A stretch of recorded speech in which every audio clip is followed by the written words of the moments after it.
Hi everyone. Nice to see so many people here. Um, Today I'll be talking about Hypercore Protocol in Rust. So what am I going to talk about? First, I'll talk a little bit about why a Rust implementation of the protocol stack is interesting, and then I'll go over to talk about the current state of the Rust implementation of the Hypercore protocol stack. Oh, Paul is writing in the chat that he's not getting audio. Are others getting audio? Could I get a quick confirmation in the chat? Fine here. Okay. So Paul maybe has to reload his browser. I'm just going to continue. Cool. So why Rust? Then a bit about the current state of things in the Rust implementation and where it came from and where we are. And after that, I'll be talking about a few challenges that we're meeting in the implementation. It's related to how Rust works and where we are exploring the newer Rust things like async programming in Rust. Yeah, I'll talk a bit about that. And then I think that will maybe take 20 minutes to half an hour. I don't know for sure. There should be still quite some time for either some demo of what we have and or discussion and Q&A. Maybe there's also other people from the Rust implementation who are working on it around, and then we can get talking a bit. That would be great. Otherwise, feel free to ask all questions regarding what we're talking about. Also, I'm looking at the chat in between, so if you have questions, just write along and I'll catch them, I think. So, why Rust? Rust is a quite new programming language. It was originally designed at Mozilla, and Mozilla keeps to be one of the main leaders in the project. And Rust is a compiled language. It's really fast, so it compiles to native machine code and therefore is on par performance-wise with C or C++. But at the same time, Rust differs a lot from C and C++ or other languages by its static type system. It has like a full static type system that is nicely designed through the whole language. And the Rust language and its compiler have certain guarantees that are missing in other systems programming languages. This is mostly related to memory safety. I won't go into much detail here because this is not an intro to Rust, but to the implementation of Rust. But a major thing is that one of the primary sources of bugs in low-level languages like C are related to unsafe memory access. So you're able to access regions of the memory at times that you maybe shouldn't or don't respect the boundaries, and that's really easy to do in these languages. Whereas in Rust, the compiler is really good at forbidding you to do this. So this is called the borrow checker, the borrow checking system that always checks that variables only belong to where they belong and that only code paths that are allowed to access the data can do this. And this can also easily prevent many bugs in concurrent code with data races and so on, even if that's a slightly different topic. Another very interesting thing about Rust, from my perspective, is its community. It's a really nice place there. The whole community has a big focus on empowering people. Like the main tagline of Rust goes something like a systems programming language that empowers everyone to build safe and reliable software or something like that. And you see that because there's a lot of good documentation and a lot of places to ask for help. And yeah, me myself, I never did any systems programming until a year ago when I started to learn Rust. I was always quite afraid of C.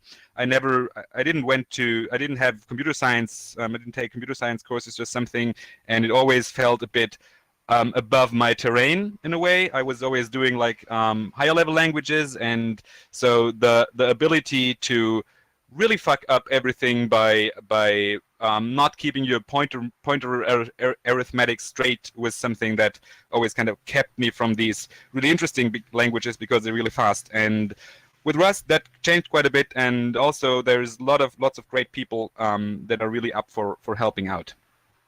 So these are a few of the points why I think Rust is a great language for that implementation. Another great reason, of course, is that currently there's only one implementation of the Hypercore protocol and the related modules, the one in OJS that we're all talking about here and that everyone is using at the moment. And having a second implementation already until now through that Rust implementation, which is not ready, of course, really helps a lot, I think, in validating the design of the general protocol, and also already uncovered a few things that are a bit like, for example, the recent change in Hypercore Protocol that the noise handshake was updated to another way of working was a consequence of us of that Rust people and Matthias and the others talking about how to implement and how to not run into things that make things more difficult. So, reasons to look into a Rust implementation of the DAT stack. So, where does that Rust come from? Back in 2018, Joshua Weitz, who many of you might know or know from the internets, he got some grant to work on a Rust implementation of the DAT stack. And he worked on that for about half a year with a lot of time, and he got pretty far along. He basically implemented Hypercore from the ground up, so all the crypto modules, the on-disk storage layout, the data structures are there since Joshua worked on it, which was a really great start. After that grant ran out, and Joshua got to do other things, really great things in the async Rust land. He's a major contributor to async STD, the runtime that also that Rust is using now, a runtime for async Rust code. Since then, the Hypercore implementation and the .dot Rust effort was not dormant, but only a few minor volunteer contributions were going on for half a year, or not minor, but it wasn't like a big ongoing project. But then about half a year ago, it picked up the pace a bit because a few people, including myself, started to look into it again and started to work on it. But it's still all volunteer contributions at the moment. The things I've been working on were like my side project for the past months. Yeah. Okay. Now I'll go a bit over the current state of the Rust implementation, where things are, and with a bit different levels of detail, and then we can look about how it's supposed to get together all sooner or later. So Hypercore, I already mentioned, was started by Josh in like 2 years ago, and he implemented the basic data structures, so the Merkle tree, how blocks are verified, how the proofs work to prove that the full log is authored by the author with the original secret key. That's all done since about 1.5 years ago. A recent effort in Hypercore was to port it to async Rust code. So when Josh started writing Hypercore, most like the standard library in Rust, and still until today, works synchronously. This means if you read a file from disk, for example, or write a file, the thread you're on is going to block until the reading of the file is finished. There's several ways around this, because you likely don't want all that your program is doing to halt until a read from disk is ready. But until like a few years ago, Rust didn't have a standard way of how to structure this async code. There are still different approaches. The classical approach is to use manual thread pools, so that you move your I/O to a separate thread, and then you have to keep the threads in sync manually and so on. But about 2 years ago, no, much less, sorry, about half a year ago, a bit more, in November last year, the Rust language gained support for 2 new keywords, async and await. Many of you will know them from JavaScript. It's the same keywords as you use with promises in JavaScript, though the underlying concept is quite a bit different. I'll come a bit to that later. So yeah, that's a quite new thing in the Rust language, and one of the bigger PRs in recent times in Hypercore, one of the bigger new contributions, was that mostly by, I think, Bruno Tavares, but also others, we ported the Hypercore modules to use async code, so that now all the reads from disk are happening under a multi-threaded executor. Comes from the async STD runtime that also Josh is working on. As you see, there's lots of networks and all this, which is really nice. Lots of people to ask for help. Yeah, that was one of the most recent thing. Another great PR that was just landed a few weeks ago was to actually reopen feeds from disk. So all the time until now, you could write feeds to disk, you could have full in-memory feeds, but the code to reload the feeds from disk was missing and or broken, and that was fixed very recently, and now you can reopen your feeds, which of course you need. However, in the Hypercore module, until now still, there is no networking or replication included. So the Hypercore crate allows you to create feeds on disk, to append to the feeds, to reopen them, to read from the feeds, but it doesn't yet allow to replicate your feeds with other peers in a peer-to-peer network, which is very likely what you want to do if you're dealing with hypercores. Which brings us to Hypercore Protocol.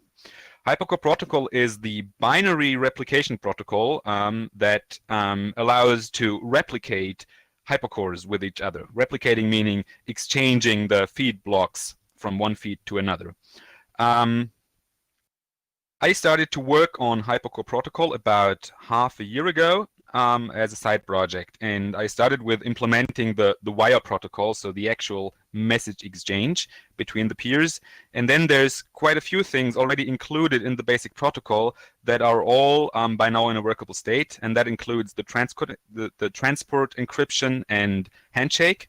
So at the beginning of the protocol, the first thing that happens is that the peer and you exchange a few messages to negotiate a key for the transport encryption that can also be used to validate the peer that you're talking to. By default, all peers are accepted though. And then it sets up the transport encryption. It's using the noise protocol framework for that. And that, as I mentioned earlier already, also led to a change in the protocol implementation to use a more standard approach to that, which was then easier to implement in Rust because existing crates could be used for that. So this is working in the Hypercore protocol at the moment. The next thing is the capability verification, which is a newer property of Hypercore protocol. I think it was released about a year ago or so. And it's a great thing. It allows to so when you open, so the Hypercore protocol is a multiplex protocol. Over one protocol stream, so one connection to a peer, you can exchange a lot of feeds at the same time. And the capability verification is a step at the beginning of opening a new feed connection where you basically prove to each other that you know the feed's key. By this, you can just open channels as you want to, and you will still only replicate with your peers if they know about the key, which follows the basic protocol design that the key to a hypercore or to a hyperdrive or to another data structure based on hypercores, that the key to a hypercore is also its address and basically also its password in a way. Only if you know the key, you can find other peers and you can actually exchange data with them. So all this is already working in the Hypercore protocol crate. What's still missing in this crate is a way to actually exchange hypercores, because there's the whole logic around which messages to send to the peers, right? I'll come to this a bit later. So this is the Hypercore protocol crate. Ah, yeah, I forgot that I had this slide. Handshake's working. Capability hashes can be exchanged and verified, and we can exchange all messages over that the protocol supports. The extension support, so Hypercore protocol supports something called protocol extensions, which is a way for user-level code to register extensions to the protocol to exchange arbitrary messages over the same protocol stream that is already in use, and also reusing the whole encryption and verification process. This is important for many projects in the ecosystem, and this is at the moment still missing from the Hypercore protocol crate. So it will be quite straightforward to add, though. So here I have a very little example to just show some Rust code in between, how the Hypercore protocol code, how the Hypercore protocol crate is working. I don't know how many people in here know Rust, and I won't go into super much detail, but I'll just give a quick overview so that people have an impression how these things come together. So one note first, the Hypercore Protocol is completely agnostic to the transport mechanism. So it doesn't really care if you are using a TCP stream without any peer-to-peer involved, just between a server and a client, a regular TCP stream, or if you use a UTP stream, which is the default transport mechanism in the current Hypercore protocol stack when you're using Hyperswarm to connect to peers, or you could even just use STD-IO, like using a pipe in the terminal, right, to transfer data from one process to another. So what you see in the first lines here, I don't have line numbers, but what you see in the first lines here is that I'm creating a new instance of Hypercore Protocol. I'll send a link around later to the sample also. So the first thing that's happened is that we're creating a protocol builder, which is something you have oftenly in Rust, because Rust is statically typed. Something that you do in JavaScript a lot of times is not possible here, and that is optional parameters to functions. So in JavaScript, oftenly we have these opts object that just have some keys on them, and if you don't care about the options, you just don't pass in anything. That's not possible in that way in Rust because it's statically typed, and you can either pass in a parameter or the function doesn't support it. Because of that, and because we still want to have like configurable defaults, we often have this builder pattern. So what happens here, I create a new protocol. The is_initiator is just a boolean that either states I'm the initiator of the protocol of the connection, or the other one is. I always know this because either I open the socket or I connect it to a socket, and the protocol needs this information for the noise handshake at the beginning. So we create a new protocol, and then we connect the protocol to a stream. So this stream variable here is any kind of Rust binary stream. In Rust terms, that's an async read plus async write. So it's a struct like a socket or like STD-IO that can be written and read from. So this is an abstraction that is already quite common in the Rust language. All this, for those who know Rust, is using the traits from the futures crate and from the async STD runtime when needed.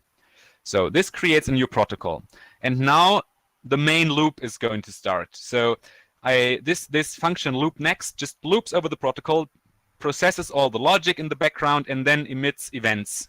That's kind of similar to the JavaScript implementation. It's a little different because there's some things that are easy to do in JavaScript that are quite hard in Rust. But what we here basically do is loop over the protocol connection. So it sends messages, reads messages, and whenever an event happens, this is emitted in this async iterator. And the events are just these three. There's one other maybe.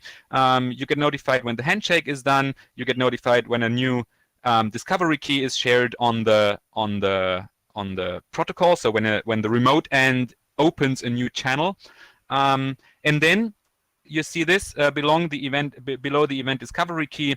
You can open the protocol yourself. You can open the channel yourself, and this then makes the capability verification run in the background. And when it's done, you get the channel event, and the channel event emits again a stream. So this channel variable here behaves in a way similar to that protocol variable up there. So this is then one protocol channel that you can then actually use to replicate with a feed. Below this, you see this line here where we spawn a new task. So this is now an interesting property. In JavaScript, we have a global event loop, right, in Node.js. So all Node.js always is single-threaded. So all code runs in one event loop that iterates over the upcoming events, calls the callbacks, reads from the sockets. And because it's single-threaded, it makes some things quite simple. You don't really have to care about data synchronization because one thing happens after the other. In Rust, however, at least usually when you're using current async Rust best practices or regular practices, you have a multi-threaded executor. And this means if you want to start a task in the background, you actually have to start it as a task so that your previous task can continue running, which happens here in this line with task.spawn. We spawn a new task for this channel that came in on the protocol, where now we can again loop over this channel and process all the messages. So yeah, this is like a little example of how working with the Hypercore stack in Rust can look like. This was just intended as an impression to see for those who are like new to Rust or interesting to see it, how it looks at the moment. I'll now continue with the state of .rust a bit.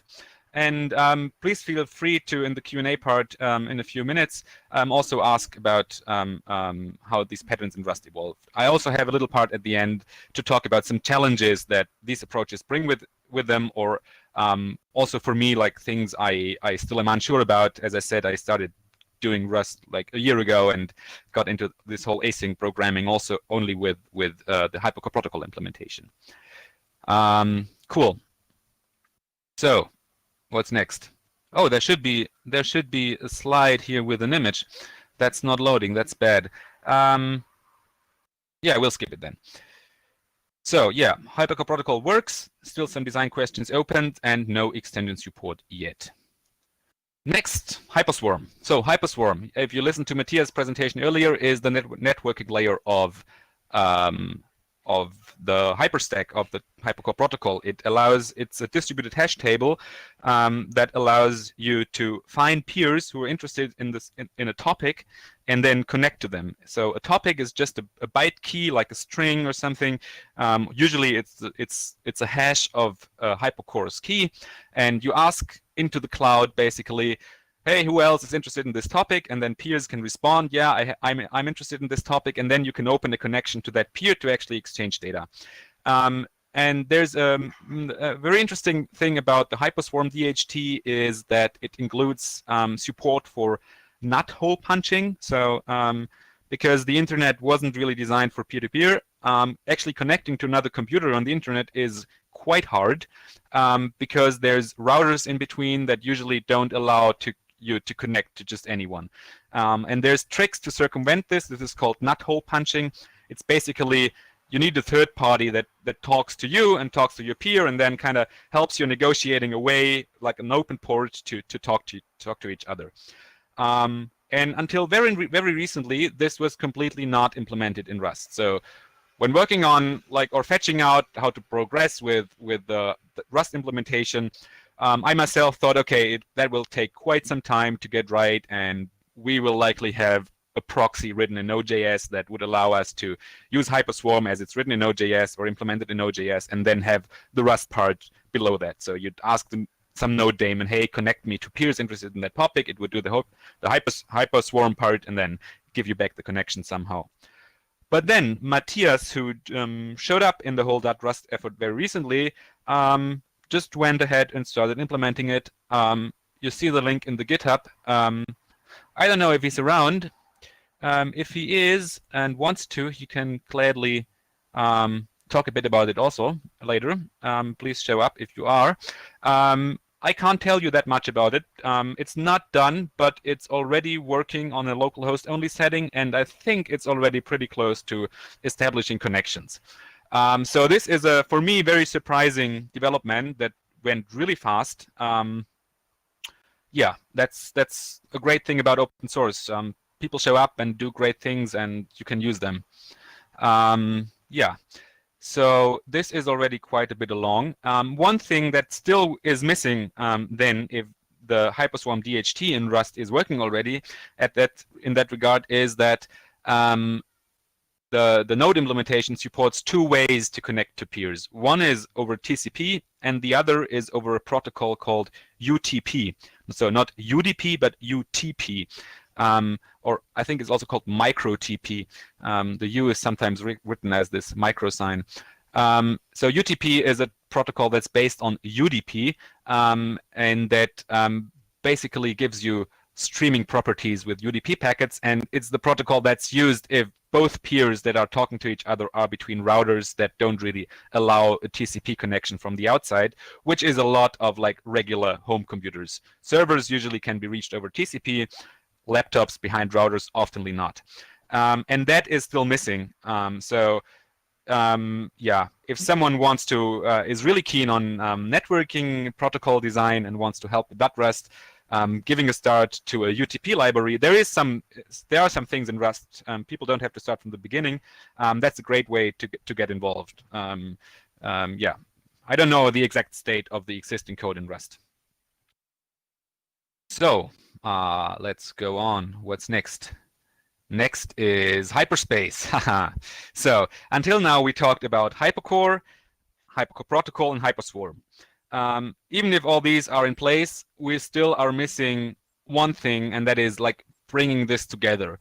In Node.js, this plumbing code, which is oftenly like modules that are right in the app that's using it in the end, this plumbing code is oftenly quite straightforward. You can easily like write small abstractions that plumb the thing together and route them around. In Rust, it hopefully is too, but it's, for me at least, so far a bit harder to, because there's so many different patterns how you can plug these different async tasks that are running at the same time into each other. And when working on Hypercore Protocol, I've seen myself writing like example modules again and again, and they were all like, they're not super much code. I can show you some later. You've seen one example earlier, but still it felt a bit hard. So I was looking how could like a shared abstraction, a shared code base for that look like. And yeah, pretty much at the same time that I started thinking about that, Matthias and Andrew and others released the Hyperspace server, the Hyperspace daemon. If you followed Matthias' presentation earlier, you already know about it. The Hyperspace server is a very small server that basically couples the networking over Hyperswarm and the Hypercore's Hypercore storage through an abstraction called Core Store together, and bundles them and manages the connections between them, so that you can just open up Hypercore and have it shared over the peer-to-peer network. And then the Hyperspace server exposes an RPC interface called HRPC, through which clients that are running on the same machine, so this RPC interface for now is intended to run on the same machine only, can connect to this Hyperspace daemon and just deal with hypercores and not care about the networking. And one thing that became apparent is that this RPC abstraction is a really great surface for a Rust implementation, because you can approach things from two sides. Then you can at one hand work on the Hyperspace server, which like would be the full Rust implementation of the protocol, everything in Rust running through a single Hyperspace server process, doing networking, storage, and so on, and then exposing the same RPC interface as the Node.js daemon. At the same time, if we have a client for this Hyperspace server, we can think about working with hypercores and at a higher level in Rust even now, and just talk to the Node.js Hyperspace daemon until the Rust Hyperspace daemon is ready, which is quite a way off. So this surface actually makes, in my opinion, quite a few things easier. It also allows to have multiple apps running on the same computer to talk to the same daemon, so you don't have to duplicate networking and storage between different apps that use hypercores, which is a great thing, because it's quite inefficient to duplicate storage and networking for Hyperspace, for hypercores on a single machine. So this is Hyperspace. So a few weeks ago, I started looking into it, and first went ahead and implemented the HRPC RPC protocol that Matthias designed for this Hyperspace daemon. And it's a really nice and simple protocol. Yeah, it was also a great thing to gain some more experience in async Rust coding, to implement this really simple protocol in a nice way. And it also includes a code generation step, which also is nice. So you have these files called protocol buffer schema files, where you basically define the messages of the protocol and the services and their methods in a really nice small syntax. And then the code generation step goes ahead and takes these files, parses them, and spits out JavaScript or Rust code that you can then import in your apps, and you can basically for the client side, everything is ready. You can just talk to the server. For the server side, you have all the plumbing code ready to just implement your actual methods. So I went ahead and implemented that. It turned out quite nice. It's still not completely done, and it's not published on Crates.io because there's still some unmerged PRs and dependencies. But you can check it out. I'll have a link there soon. And from this, I did a very experimental but still nice sketch. Oh, I missed that slide. Yeah, this is the HRPC I've been talking about. It communicates over Unix domain sockets, and the Rust implementation that I wrote is compatible with the Node 1 already. It's missing Windows support, though. Yeah, and then from this, I went ahead and did like an experimental sketch that could be the foundation for a proper implementation with all the features of how all this can get together. And I called it Hyperspace RS, not very surprising. And I just released it today. Like I published it on GitHub. It's still quite unfinished, but it works. It contains a few crates currently in one repository. It contains the Hyperspace client, which uses this RPC interface to talk to the server, and you can open feeds, you can append feeds, and you can read the feeds as a stream, which is really nice. And the rest should be quite straightforward to add. The RPC interface is already there. It's mostly missing the higher level code to actually manage the resources involved in the RPC connection for the other parts. Another crate I wrote in that repository is Core Store. It's a port of the Node.js Core Store interface, which allows to create feeds by name or by key and has a shared storage for them. Yeah, this is also not finished, but it works, and it has the same semantics for key derivation as the Node.js one. And then there are two very experimental modules. One is called Hyperco Replicator. It's a little start at the part that that is still missing in all the other crates, that would actually replicate hypercores over the protocol. So the protocol has a few different messages. You first say, hey, I want this message from this block to this block, and then the other end say, hey, I have it only from this block to this block, and then you say, okay, give me these blocks, and these blocks, and these blocks, then the other end transfers the data, and so on. And there's quite some optimization logic involved. There's some bit field exchange to make things faster, and so on. Yeah. But this Hypercore Replicator crate is like a very first start to actually implement that logic, and to also deal with the issue, which is in Rust needs quite some design, and I'm still very unsure if we arrived at the right thing. That usually you're connected to a few different peers. Let's say you're connected to 5 peers, so you have 5 TCP streams or UDP streams coming in, and you're exchanging, let's say, 10 hypercores over all these feeds. So you have over all these connections. So you have each hypercore has a few peers attached to it somehow, and each connection has a few hypercores connected attached to it somehow, and all this has to be managed. Well, you have to develop a design for this in Rust, how to manage all this, and this Hypercore Replicator crate is one first idea how this could look. And then the final one in the picture is this Hyperspace server crate, which then tries to plug this all together, run the different tasks asynchronously, and then expose the RPC interface to the whole thing, to which then the Hyperspace client can talk again. So the code is on the GitHub. As I said, I published it just today.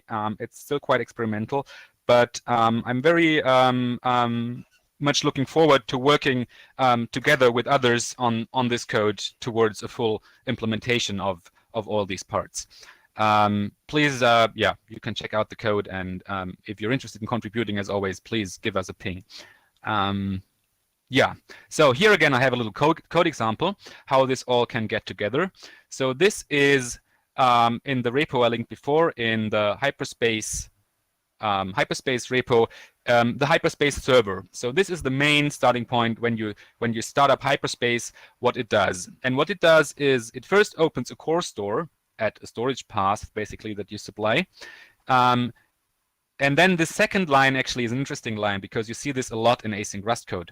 Rust has this property that you can always only have one mutable reference to a variable. So there's only basically, usually there's only one task allowed to access a variable for writing at the same time. And as long as one task is accessing the variable for writing, other tasks may not even read it by default. And this is statically enforced by the Rust compiler. However, in all this code here, we will need to access code from different tasks, right? So if the RPC connection gets the command to append to a feed, it needs access to a feed. While at the same time, there can be an incoming connection from a peer that sends you some blocks of the same feed, right? Or something like that. And so what's the easiest pattern in Rust is to just wrap the whole the whole structure, in this case the core store, in a mutex and an arc, and that basically means you can have many references to the struct, but before accessing it, you actually have to lock it and to wait until all other locks on the variable are cleared.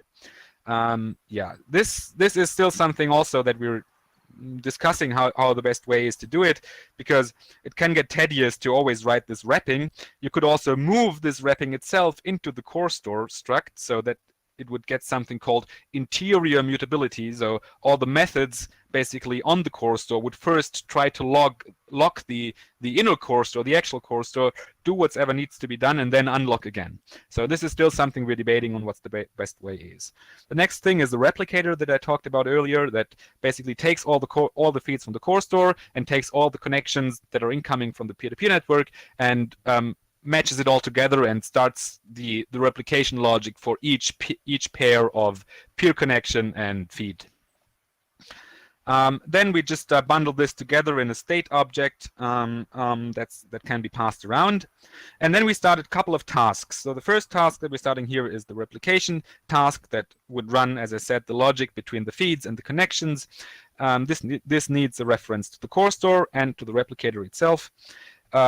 The second task we start is the networking swarm. So this uses this Hyperswarm DHT crate by Matthias that I talked about earlier, and it's compiling. It's, I think, working. I had it working once, then it didn't work again, and then time ran out before the conference. So maybe it works. And the last one here is that it spawns the RPC connections, and then all these tasks that are spawned in parallel will just run forever, basically. The last line that is missing here is that we await all these tasks to complete, which by now would just go on forever because they are just waiting for incoming connections.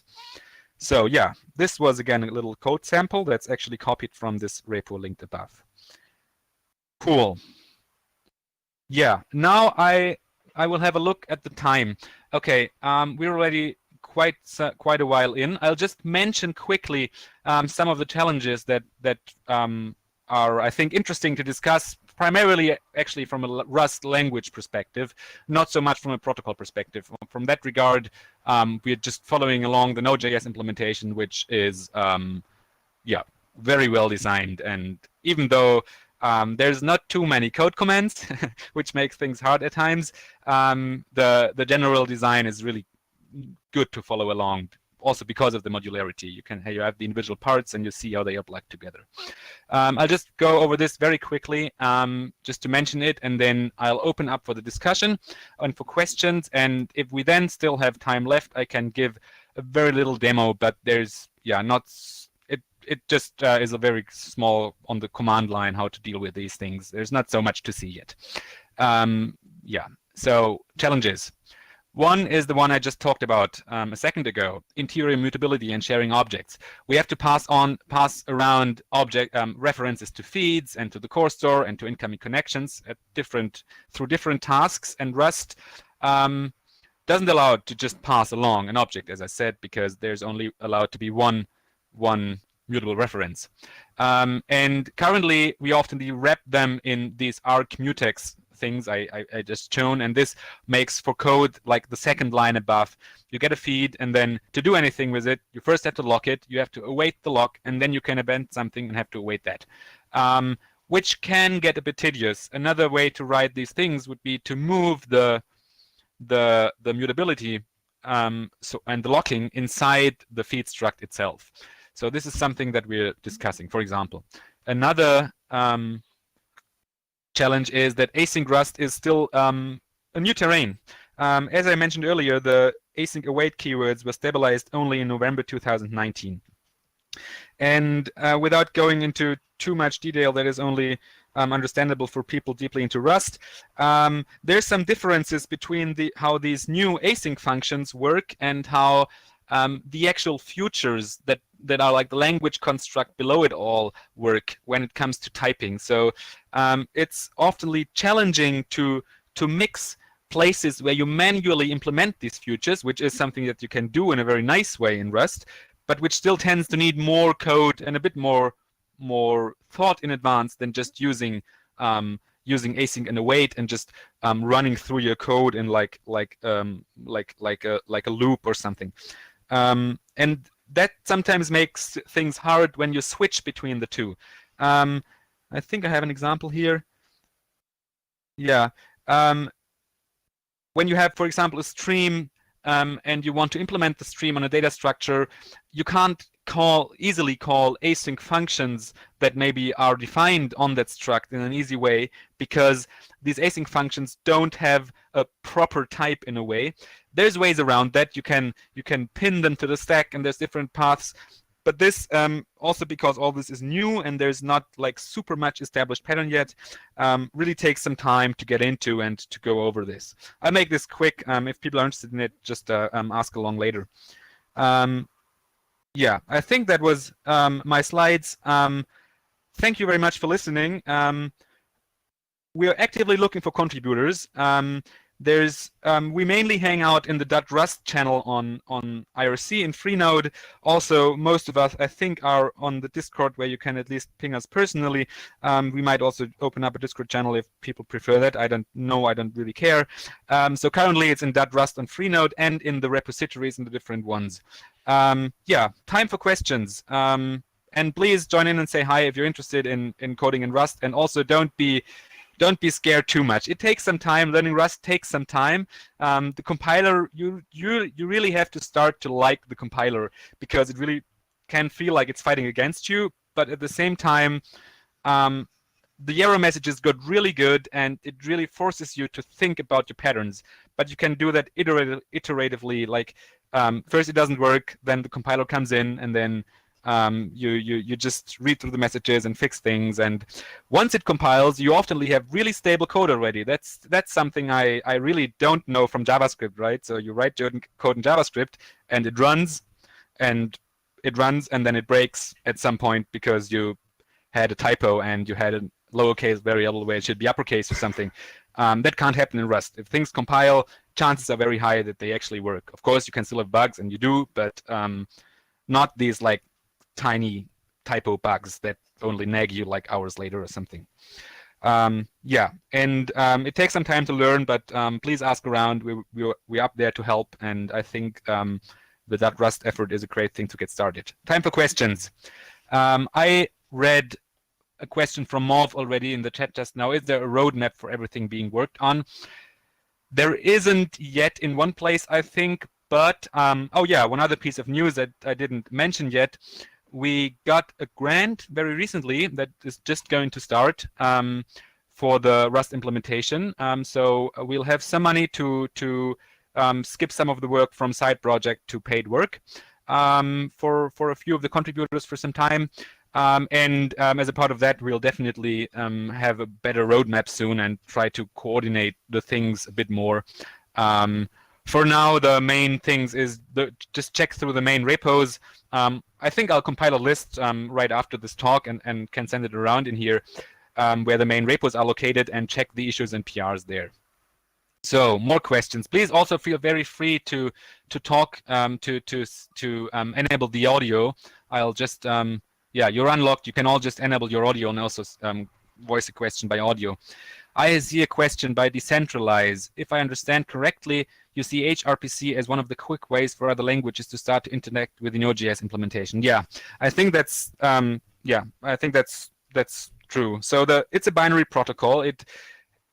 it might be a bit harder to implement in some languages than it is in Rust. So Rust is very much designed for implementing binary protocols. I'd imagine, for example, in Python that it's a bit more daunting to deal with binary protocols. But I also don't know too much about async coding in Python. But yeah, it gives a nice surface, and we could also look into compiling the Rust implementation to either WebAssembly or to C FFI API to maybe make it easier for other languages. Most things actually in the Rust effort should be compilable to WASM, not the networking maybe and like the UDP and TCP part, and not the file storage part, but as everything below that is based on shared abstractions, usually called like these async write and async read traits, it should be possible to compare basically everything to WASM. I did some experiments with Hypercore Protocol, and actually I could compile Hypercore Protocol to WASM.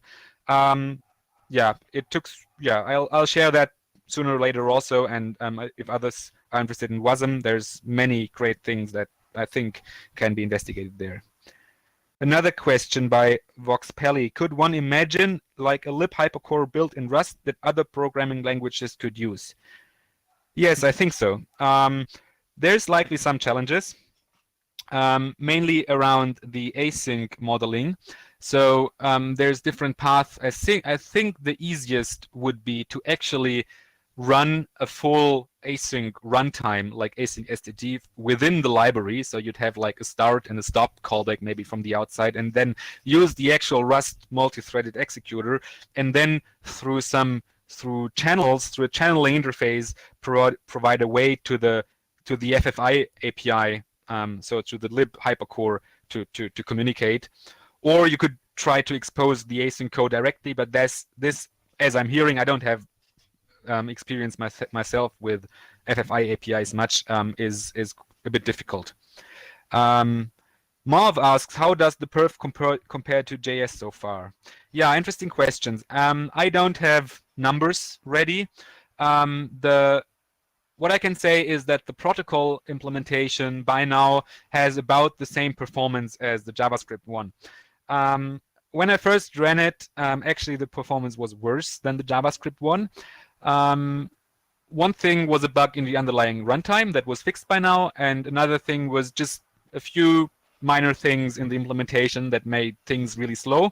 And by now, the performance of the raw binary protocol, like encoding and encrypting the messages and exchanging everything, is the same. And I so far didn't really run proper tests. I imagine that if you have many connections and many peers at the same time, the performance of Rust of the protocol in Rust already now should be better, because once things get multi-threaded, the Rust implementation now already uses multiple threads, and so things should get faster with not get slower much when you have more connections. Whereas the Node.js implementation is single-threaded and thus has to do all the work on a single thread. With the HRPC implementation, it's already really fast in Rust. That turned out really nicely. The response time between a Rust server and a Rust client for the RPC protocol is 500 microseconds if no work happens at all, and that's really fast. I didn't benchmark the Node.js one, but I'm pretty sure it's faster. For the Hypercore implementation itself, there's already, I think it's on par or slower at the moment. But there's very likely many easy wins to be had there. So far, basically, no one looked into optimizing all the Rust things. So there's, I think, two kinds of optimizations. One is like language level optimizations, less allocations, and so on. And the other one would be like logical improvements. Like the Node implementation already has quite a few years of making things efficient and using caches efficiently, and the Rust one doesn't have any of that. Basically, it just does everything raw. So more questions. We have maybe, how much time do we have left? I think. Yeah, I guess that we are on time, but yeah, we can have time for one more question maybe. Cool. One more question. I don't see a question, so if someone wants a question, please write along. I'm just scrolling in the chat a bit to see if I missed something. Yeah, like .rust and Node.js through WASM. I think there's lots of potential there. Like if we find a nice design for all the core libraries in Rust, it will be really straightforward to expose that through WASM again to other languages. Or to other environments, basically, and also to the browser. As I said, I already managed to compile Hypercore Protocol to run in the browser in a very bare, raw way that's not yet really usable because there's no high-level interface for it. But yeah, it's basically just, I think, quite a lot of work to have all these things in a nice way. Writing good Rust code takes some time, and the API design and everything. Yeah. Hyperdrive, interesting question. Actually, I was skipping over one module in the stack that already has is partially implemented in Rust, and that is Hypertry. So Hypertry is the Hypercore-based data structure that powers the directory index of Hyperdrive. So it's the main thing that makes it fast to just access one file in a big drive without synchronizing everything. And Matthias, who also implemented or is implementing the Hyperswarm DHT in Rust, he when I first got to know him actually was when he for me showed up out of nowhere with a port of Hypertry to Rust using the Hypercore crate from Rust. And I can't tell you exactly in which state it is, but I think it's nice and basically working. I don't know how much done it is, and that actually is the main point, the main thing that's needed for Hyperdrive.